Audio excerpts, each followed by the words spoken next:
Why does the princess look sad, Daddy? The question floated through the small bedroom like a whisper that refused to disappear. Mark's hand froze mid-page, the picture book still open across his knees. The illustration showed a princess in a silver gown, crown gleaming, castle rising behind her. Yet her painted eyes carried a loneliness that felt painfully real. Mark hadn't noticed it before. Or maybe he had, and just never allowed himself to think about it. He glanced down at Lily. She was curled beside him in dinosaur pajamas, her socked feet pressed into his thigh, her finger tracing the outline of the princess's face, as if she could feel the sadness beneath the ink. "Well," Mark said carefully, "what makes you think she's sad?" Lily didn't look up. "Her eyes," she said. "They look like yours when you think I'm asleep." The words landed harder than he expected. Mark swallowed.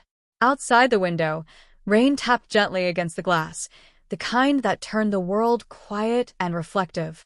The clock on the wall ticked loudly, each second reminding him how fast time moved, how quickly moments slipped away. "She's probably just tired," he said, forcing a small smile. "Being a princess is a lot of work." Lily shook her head. "No. She's lonely." "Lonely?" Mark leaned back against the headboard, exhaling slowly. Lily had been saying that word more often lately about classmates who sat alone, about the moon, about the empty chair at the kitchen table. "Princesses aren't lonely," he said, though it sounded more like a question than a statement. "They are if no one asks how they feel," Lily replied. 6 years old, and somehow wiser than most adults he knew. Mark looked back at the illustration. The book had been a gift from a neighbor who meant well, someone who always told him how amazing he was doing on his own. People said that a lot. "You're such a great dad. I don't know how you manage. You're so strong." Strong didn't mean unbreakable, but no one ever seemed to remember that. "Daddy," Lily said softly. "Do grown-ups get sad even when they don't cry?" Mark's chest tightened. "Yeah," he admitted. "All the time." "Why don't they tell anyone?" He didn't answer right away. "Because when you did, people got uncomfortable. Because when you were a man, especially a single father, sadness felt like failure. Because he'd learned that carrying it quietly was easier than explaining it. Sometimes," he finally said, "they think they're supposed to handle it alone." Lily frowned, clearly unimpressed. "That's not very smart." A short laugh escaped him before he could stop it. "You might be right." She scooted closer, leaning her head against his arm. Her hair smelled like strawberries from the shampoo he'd bought on sale. Everything about her was warm, real, anchoring him to the present in a way nothing else ever had. "Daddy," she said, "do you ever feel like the princess?" The room felt suddenly too small. Mark stared at the words on the page, but they blurred. For a split second, he saw something else entirely. Hospital hallways, unanswered messages, a woman who used to hum while cooking dinner and promised she'd be back soon. "Yes," he said quietly. "I do." Lily looked up at him, eyes wide, not with fear, but understanding. "Is that why you stay up late after I go to bed?" He hesitated, then nodded. "Sometimes." "Is that why you don't sing anymore?" That question hurt the most. He used to sing all the time. In the car. In the kitchen. Lily used to fall asleep on his chest while he hummed softly, her tiny fingers curled into his shirt. "I didn't know you noticed," he said. "I notice everything," Lily replied matter-of-factly. Mark closed the book gently and set it aside. The princess could wait. Lily climbed fully into his lap, wrapping her arms around his neck the way she did when thunderstorms scared her.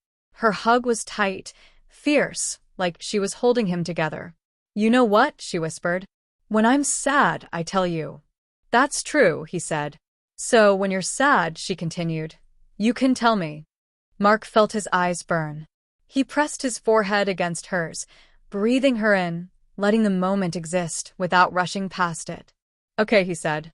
"Deal." Lily smiled, satisfied. "Then the princess won't be lonely anymore." Mark glanced at the book on the bed, at the sad princess frozen in her castle. For the first time, he wondered who had written her that way, and why no one ever thought to change the story. As Lily yawned and settled against his chest, Mark realized something unsettling and hopeful all at once. This wasn't just a bedtime question. It was an invitation. And his story was about to change.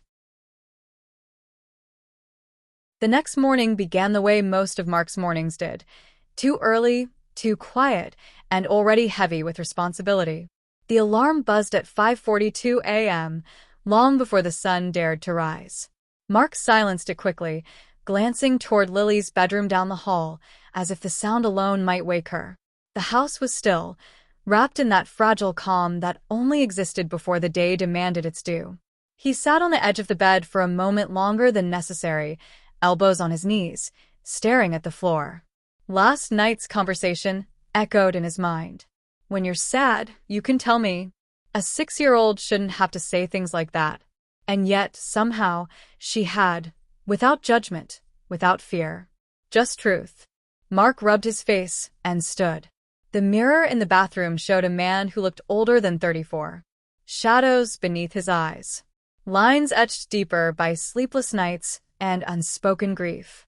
He splashed cold water on his face and straightened his shoulders, slipping back into the role he knew best. Dad first. Always. In the kitchen, he packed Lily's lunch with mechanical precision. Apple slices, peanut butter sandwich cut into neat triangles, a folded note with a small smiley face drawn in blue ink. He wrote one every day, even though Lily pretended not to care. She cared. Daddy. Her sleepy voice drifted from the hallway. She stood there clutching her stuffed rabbit, hair wild, eyes barely open. Morning sunshine, Mark said, instantly lighter. She patted across the floor and wrapped herself around his leg. Did the princess sleep better? Mark paused. I think she did. Lily nodded, satisfied, and climbed onto a chair at the table. Good. People sleep better when they're not alone. The words followed him all the way through breakfast. At school drop-off, Lily waved from the steps, backpack bouncing, rabbit tucked under her arm, even though it technically wasn't allowed. Mark waited until she disappeared inside before turning back to his car. That was when the loneliness crept in. The silence after drop-off always felt louder than any noise. He sat in the driver's seat with his hands on the steering wheel, nowhere he needed to be for another 15 minutes. 15 minutes that stretched into an ocean of memories. Once, there had been another seat filled with laughter. Once, someone else had reminded him about picture day and field trip forms. Once, he hadn't felt like every decision rested solely on his shoulders. His phone buzzed. For a split second, his heart leapt, an instinct he hated. But it was just a work notification. Meeting moved to 9:30. Mark exhaled and started the engine. At the office, the world moved fast and impersonal. Emails, deadlines, polite nods in hallways. People praised his reliability, his focus, his dedication. None of them noticed how he ate lunch alone every day or how he lingered a moment too long when coworkers talked about their spouses.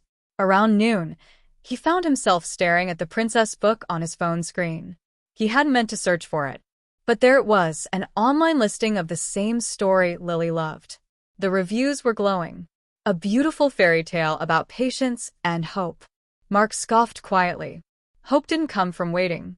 Without overthinking it, he ordered a second copy. One he wouldn't be afraid to write in.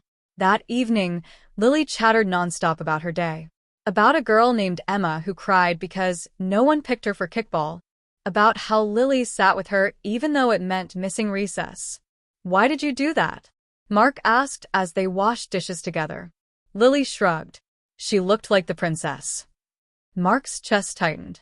After dinner, instead of turning on the TV like usual, Mark pulled out the book and a pen. Lily's eyes lit up. Are we changing it again? Yes, he said. Together. They sat side by side on the couch, rewriting sentences. Adding new ones. In their version, the princess spoke. She asked for help. She left the castle and met people who listened. Make her laugh here, Lily said, pointing. Mark added a joke. Now give her a friend, Lily insisted. He did. Halfway through, Mark realized something was happening, something small but profound. For the first time in a long while, He wasn't just surviving the evening. He was present. Later, after Lily fell asleep, Mark stayed on the couch with a book resting on his chest. The house was quiet again, but it felt different, less hollow. He picked up his phone. There was a name in his contacts he hadn't touched in months. Someone who used to ask how he was and meant it. Someone he'd pushed away because needing people felt dangerous. His thumb hovered. You don't have to handle it alone. He typed slowly. Hey. I know it's been a while, but I was wondering if you'd like to catch up sometime. He stared at the message for a long second before hitting send. The phone buzzed almost immediately. I'd like that. Mark leaned back, heart pounding, not with fear, but with something unfamiliar and fragile. Hope. On the coffee table, the rewritten princess smiled from the page. And for the first time, Mark believed that stories didn't change because of magic. They changed because someone was brave enough to rewrite them. The reply sat on Mark's phone like a quiet miracle. I'd like that. 2 simple sentences. No exclamation marks. No pressure. Yet his pulse thudded in his ears as if he'd just stepped onto unfamiliar ground without knowing whether it would hold. He set the phone down and stared at the ceiling, listening to the house breathe around him. The refrigerator hummed. The clock ticked. Lily's soft snores drifted from down the hall. For the first time in a long while, the silence didn't feel like punishment. The next few days passed differently, not easier, but lighter. Mark noticed things he usually rushed past. The way Lily hummed while tying her shoes. The smell of rain on warm pavement. The small relief of knowing someone, somewhere, had said yes instead of quietly disappearing. On Thursday morning, Lily bounced into the kitchen already dressed. Daddy, she announced, Emma isn't lonely anymore. Mark raised an eyebrow. Oh.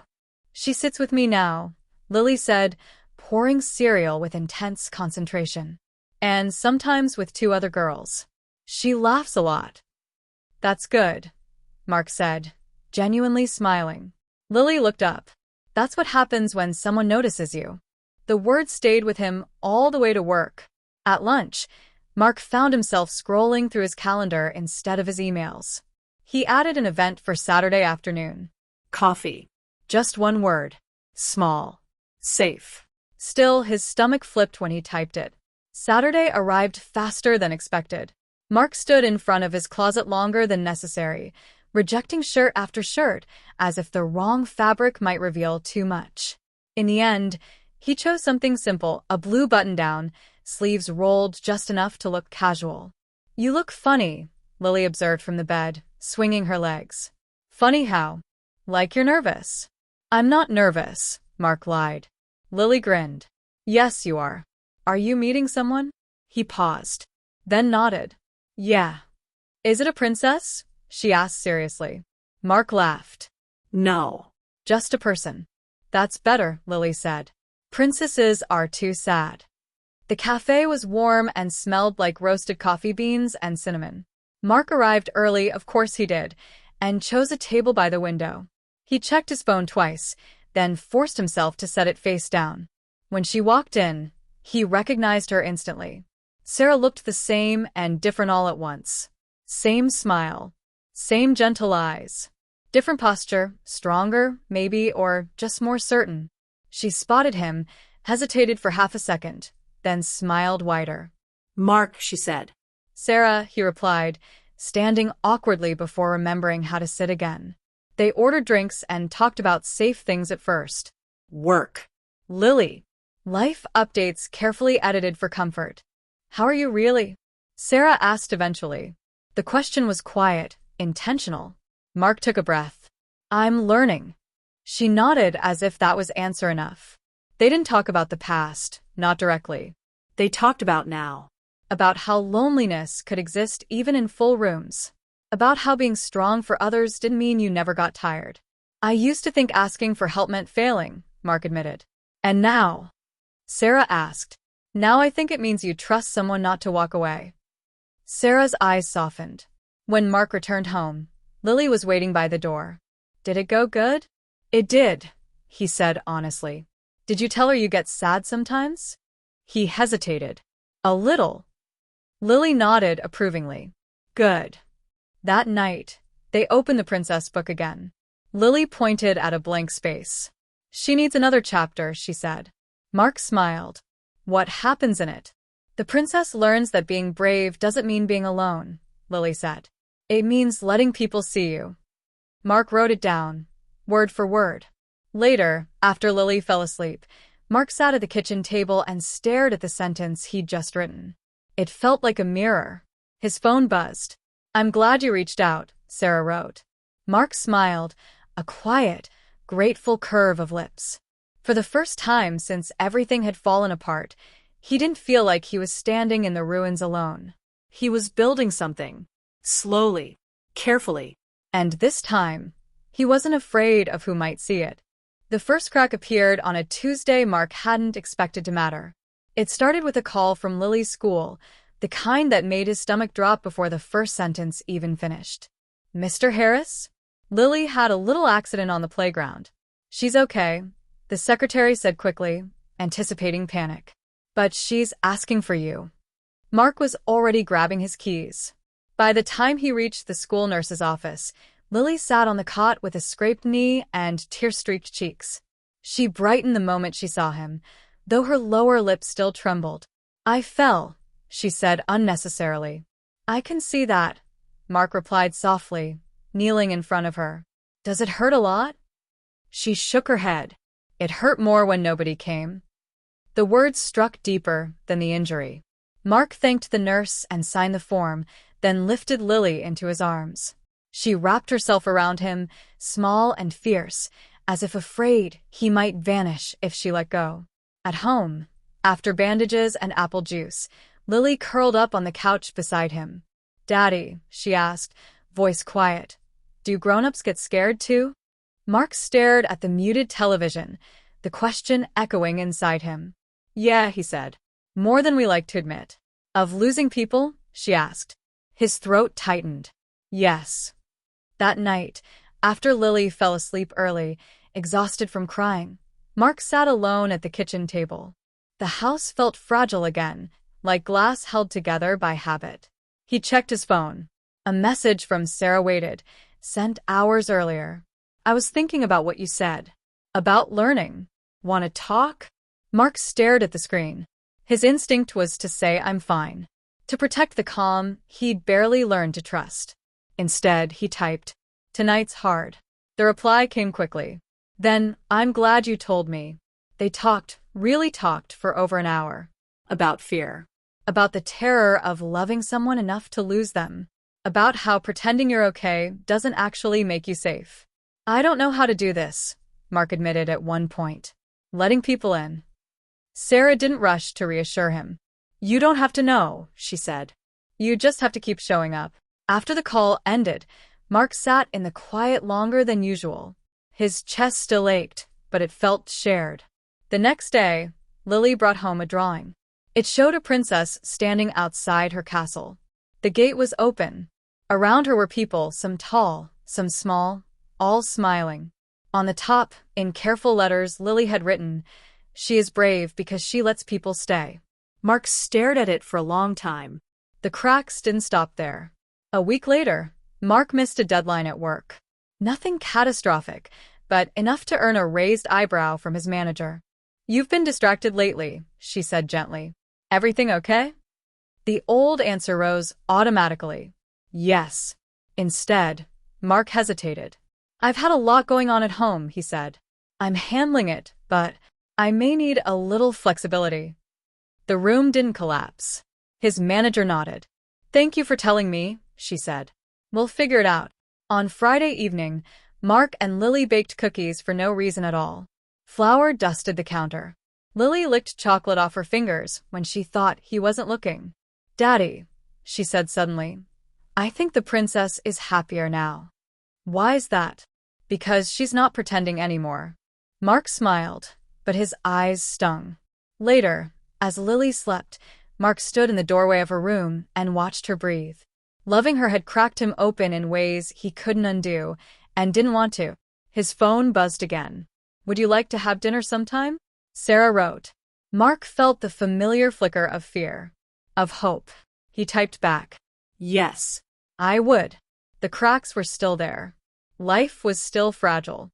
But Mark was beginning to understand something the princess never learned in the original story. Breaking didn't mean failing. Sometimes it was how the light got in. The night of the dinner arrived quietly, without ceremony, no dramatic build-up, no perfect conditions. Just an ordinary evening that felt anything but ordinary to Mark. He stood in the hallway, straightening his collar for the third time, when Lily appeared behind him holding the princess book. "Daddy," she said, "don't forget this." "I won't," he promised.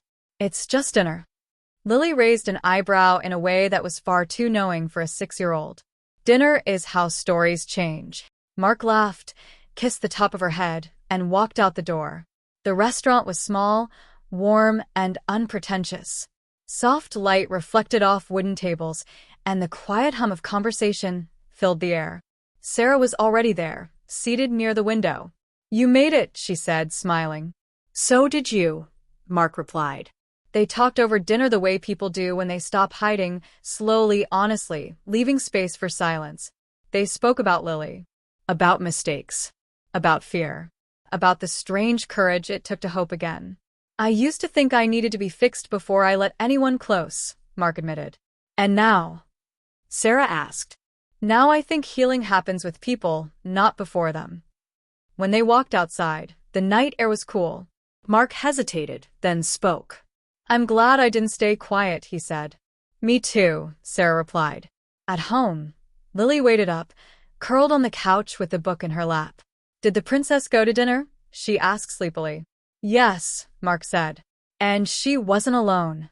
Lily smiled and drifted off. Later that night, Mark opened the princess book one last time.